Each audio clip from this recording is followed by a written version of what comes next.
Friends, welcome to my channel. మన ఛానల్లో ఈరోజు చికెన్ కర్రీ, చికెన్తో ఏం చేస్తున్నాము? చికెన్ ఫ్రైయా, చికెన్ కర్రీయా, చికెన్ చారువా?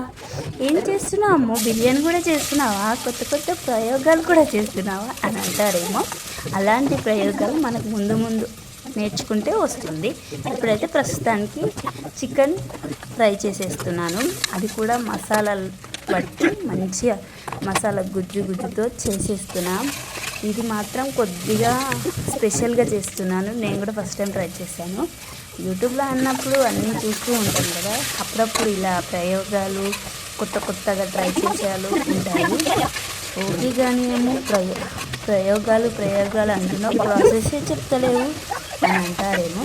ఫస్ట్గా ఒక కుక్కర్ పెట్టుకొని అందులో నూనె వేసి ఉల్లి ముక్కలు, పచ్చిమిర్చి ముక్కలు వేసి వేగించుకోవాలి.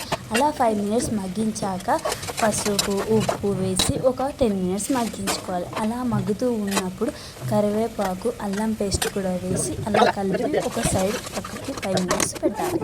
అలా మగ్గిన తర్వాత టమాటాలు కూడా వేసి ఒక 10 మినిట్స్ ఉడికే దగ్గర మంచిగా ఉడికించుకోవాలి.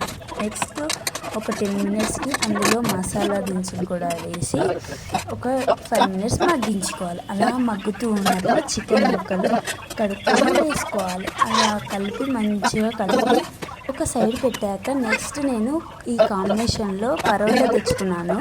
బయట దొరికే పరోటా కన్నా ఇది చాలా బెటర్. కొనుక్కోకుండా ఇది ప్యాకెట్ తెచ్చుకున్నా, ఎలా ఉంటుందో అనుకున్నా, చాలా బాగుంది. మీకు చికెన్ కర్రీలో ఏది బెస్ట్, ఏ కాంబినేషన్లో బాగా తింటారో కూడా కామెంట్ చేయండి. నాకు మాత్రం చాలా ఇష్టమైంది అయితే పూరీలు తింటాను. ఇప్పుడైతే ప్రస్తుతానికి పరోటాలు ఇష్టంగా అనిపిస్తున్నాయి. పరోటాలు తిన్నాక పూరీల మీద ఇష్టం అనేది వెళ్ళిపోయింది. మీకు ఏది ఇష్టమో కామెంట్ కూడా చేయండి. అలా ఉడుకుతూ ఉంది, చికెన్ మర్చిపోతున్నాము.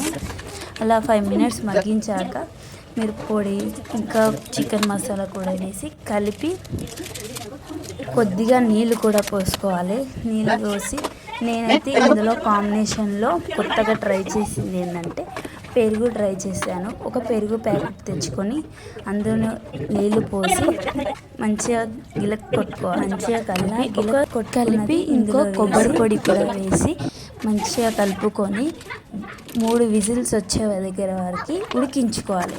ఇలా ఉడికించుకొని మంచిగా లాస్ట్లో కొత్తిమీర వేసుకుంటే చాలా టేస్టీ కర్రీ. నచ్చితే లైక్ చేయడం మర్చిపో.